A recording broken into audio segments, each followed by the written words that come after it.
when I was a district attorney, I mean, I'd come from the private world, Right. and like I talked about with restaurants and customers and satisfying, and Yeah. and you measured your success by real tangible things like income, revenues, Yeah. customer count, right? And so Yeah. I'm a district attorney, and I go to my first annual meeting, and we're all sitting in this big room, and we have 50 attorneys there. It's a big city.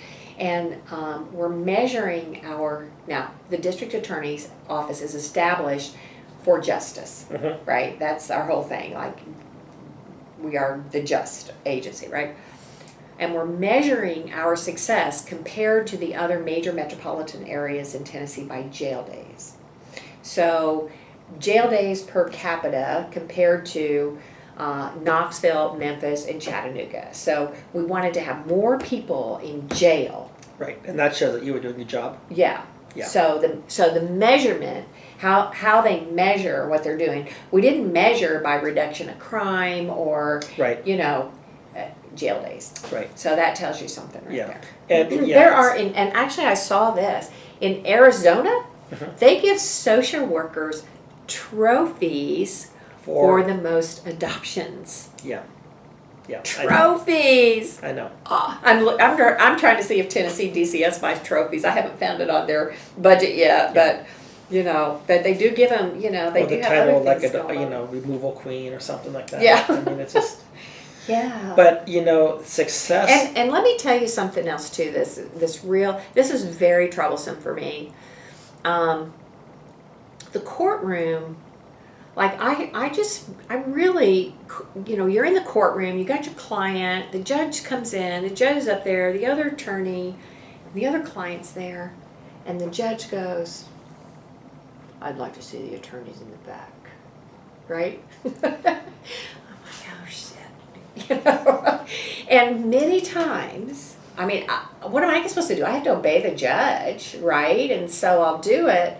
But, I mean, there have been times when I have said, Your Honor, is it something we could just handle out here? I'd like my client to know what's going on. Yeah. But they do, and you'd be surprised what they talk about back there. I mean, it's pretty bad.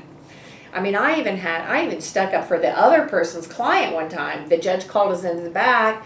First of all, he called just the other attorneys in the back and leaves me in the courtroom. I don't know what he's talking about. Right. And then they call me in the back and they're talking about some issues related to the person's competence or something. And the judge is like talking about what he's going to order. And I'm like, don't you think you should have a hearing on this? Yeah. It's like, so, and protecting the other person. Well, I will tell you that to me, hearing what you're saying, does not paint a flattering pictures of the justice system. No. And what I've told other people, I grew up thinking you do right. Right. Believing in justice. And then saying at this point, you're not going to find any justice. Yeah, it's hard. It's hard. I mean, for the most part. I'm not saying that you can't find it, but... There's a few good judges. Right. But the problem as well is not just that you have a few good judges, but you have a system that is actually, as you were mentioning, measures the wrong metrics or takes, our Absolutely. success is by how many people we jail and we're going to build more jails to house them all. Right. Well, you know what? What if the metric were to say, okay, Hank Whitman, you're in charge of Children's Protective Services, DP, whatever. We are going to see if you're successful. Next year, when you come in here, we're going to cut your budget. And if you can't make that work, maybe there's something, we should not have this budget going up every year.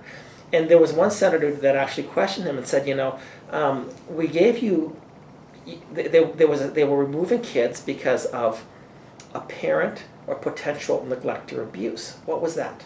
Nobody was in imminent danger. But all of these more kids were coming up and they said, well, now that we have more resources, now we can do more questioning. They're still taking kids out illegally, for no reason.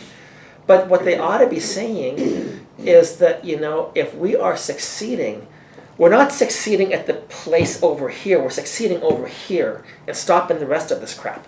Right. So, We don't know how to measure success in this We area. don't. And we get these dog and pony shows, and you know, we're doing such a wonderful job, and the kids love it when the foster worker, when the CPS workers come in, the foster cares, and they can't wait to see us, and they're happy.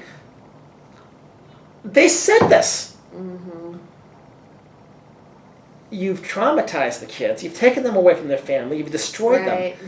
Oh, but you know, it's wonderful in North Korea with President Kim Jong-un. That's right. I mean, that's just the way that I felt about it. It Right. was disgusting to me. Oh, I know. Now, maybe I'm the only one that felt that way, but I was not at all thrilled.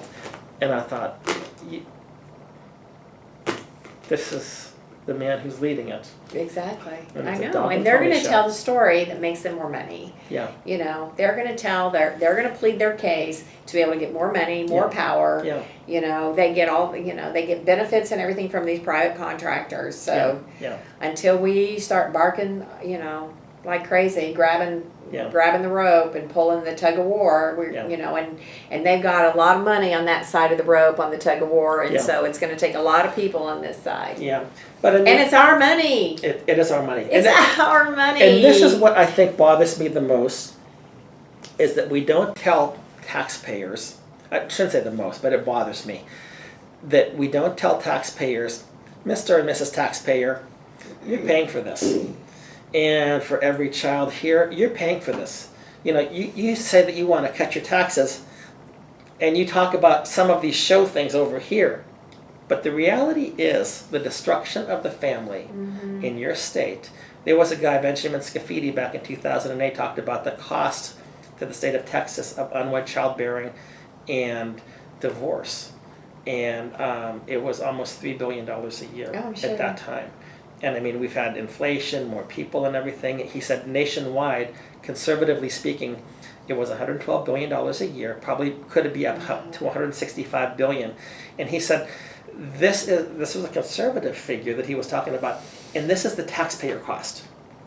This is not talking about the people, the human damage, the emotional damage, the kids that are traumatized, the kids that will repeat the same cycle when they Yeah. grow old, because this is all that they know. They don't have any Yeah. tools in their tool. You know, they're not equipped with anything to deal Yeah. with this stuff. And they've traumatized. And you know, when you talk about child psychology and child development, trauma at this stage can permanently lock a child into here. Oh, yeah. He may grow an extra 10 years or whatever, but they're locked here where the Right. trauma occurred. Right. And They this is what's they going arrest on. their development. Yeah. Anyway, sorry, I got a little bit That's upset okay. about that, but That's okay.